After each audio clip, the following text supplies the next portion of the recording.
you ever wondered how Nintendo's light gun works? This was a very clever invention by Nintendo's engineers. The simplicity of hunting down ducks by pointing a toy gun at the TV and pulling the trigger thoughtlessly made Duck Hunt one of the most enjoyed Nintendo Entertainment System games. Its chuckling dog quickly became the most frustrating thing in video game history. Whether you were one of the multiple siblings who constantly squabbled to shoot the ducks down, or a single child who spent several hours mastering your shooting skills, Duck Hunt was a great stress buster. Although a kid's imaginative brain could make the fake gun feel real, its only feedback was its iconic K-Chang noise. No lights emanated from its barrel or anything like that, making its workings mysterious. This generated much curiosity about how it accurately detected the pointer's location, even without virtual crosshairs available in first-person shooter games today. Even more interesting is that the gun marketed as the Nintendo Zapper worked with any TV or screen, making it almost universally compatible during that era.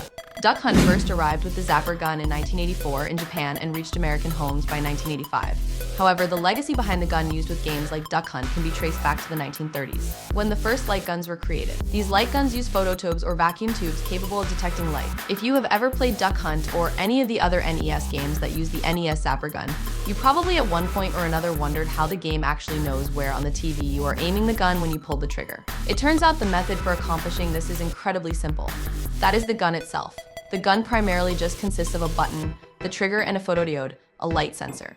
When you pull the trigger, this causes the game to make the TV screen go completely black for one frame. At this point, the game uses the light sensor to sample the black color it's reading from your TV to give it a reference point. This is essential given that the ambience light in a particular room and other things of this nature can vary greatly. In the next frame, the game causes the target area to turn white with the rest remaining black. If the gun detects a shift from black to white, light from the gun's photodiode in that split second, it knows you are aiming correctly at the target and so doesn't specifically need to know anything about where on the screen the target is. For games with multiple targets at any given time, the same type of method is used, except multiple target frames are shown. So the game will flash the black reference screen, then will flash one of the targets, leaving the rest of the screen black, then flashes the next target, again leaving the rest of the screen black, and so on.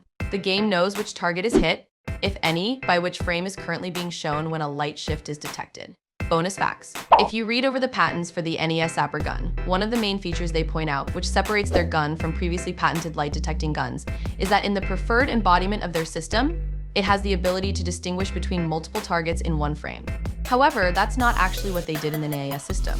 Rather, they used multiple frames, one per target, as described previously. In a one-frame system, it uses a signal from the TV itself. This signal is in the form of pulses, which signify the start of the horizontal and vertical retracing. The computer, hooked up to the TV, can use these pulses to more or less tell what area is currently being traced on the TV. It can then time this with a shift in light detected by the photodiode. With precise enough timing, it is able to detect which target is being hit in just one frame. With this method, the flash can happen fast enough that it's nearly imperceptible to most people, unlike in the actual NES system, where when multiple targets are shown, most people can perceive the flash. The NES system did use the vertical retrace to be able to detect the start of each frame though, but it did not use it to detect anything about the position of the target, as in the preferred embodiment described in the patterns. That is it. Such a simple device. It is really a shame they have never improved on video games since then. This was the perfect game. Basically, everything has been downhill from this cartridge. Everything. So, next time you are playing a classic game like Duck Hunt, you will know exactly how that iconic light gun is work. I really hope you liked that video. If you did, please do hit that thumbs up button below. And don't forget to subscribe. We put out brand new videos just like this every day of the week. Also, over there on the right, a couple of other videos that you might enjoy if you enjoyed this one. Thank you for watching. Until next time, happy gaming.